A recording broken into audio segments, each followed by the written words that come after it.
Hey guys, hopefully this is a first in a long series of videos that I'm going to be making, sort of attacking some of the nuances that go into the struggles you guys have been facing being a beginner public speaker. And I've been noticing a lot in my private lessons certain patterns of behavior that newbie public speakers go through when they're first starting to approach this process or take it seriously in a way.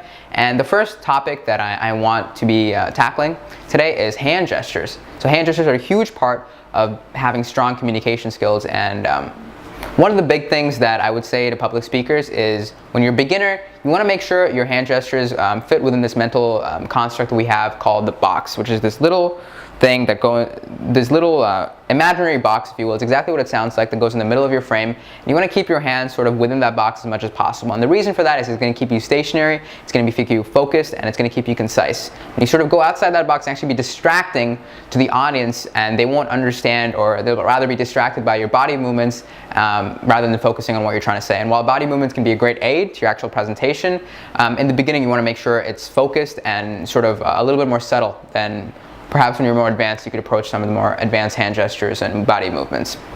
So here we have an example of a former student of mine called Madhuri, and she's going to be displaying someone with poor hand gestures.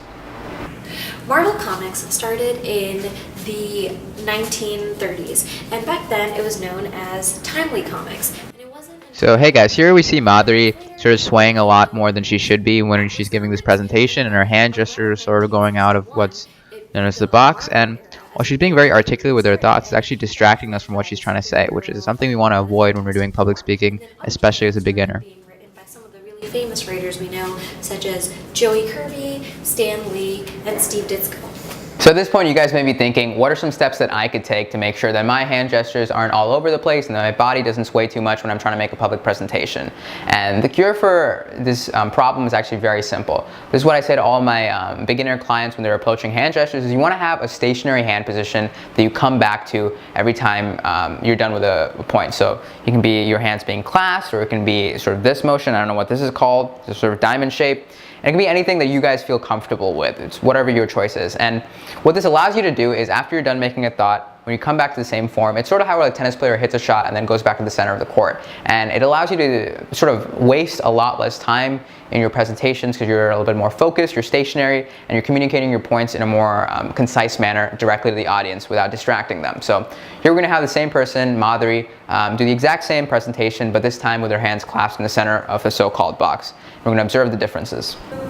Marvel Comics began in 1931, but back then... So as you guys can see, as soon as Madhuri has clasped her hand into a stationary position, she's able to be a lot more articulate with her points, and she's speaking a little bit more slowly, which is good when you're a beginner.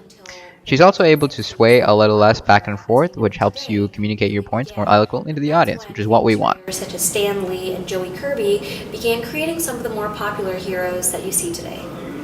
So that's the conclusion of the video, guys. I hope you found this useful. As the series goes on, I sort of want to make it more request-based, so if you guys have any specific public speaking needs, then you can sort of leave it down in the comments, and then hopefully we can tackle it in a future video. Other than that, I hope you guys found this video useful. Please leave a like and subscription if you want to see more of these in the future, and turn on the little notifications bar. But other than that, have a good one, guys. Thanks so much for tuning in.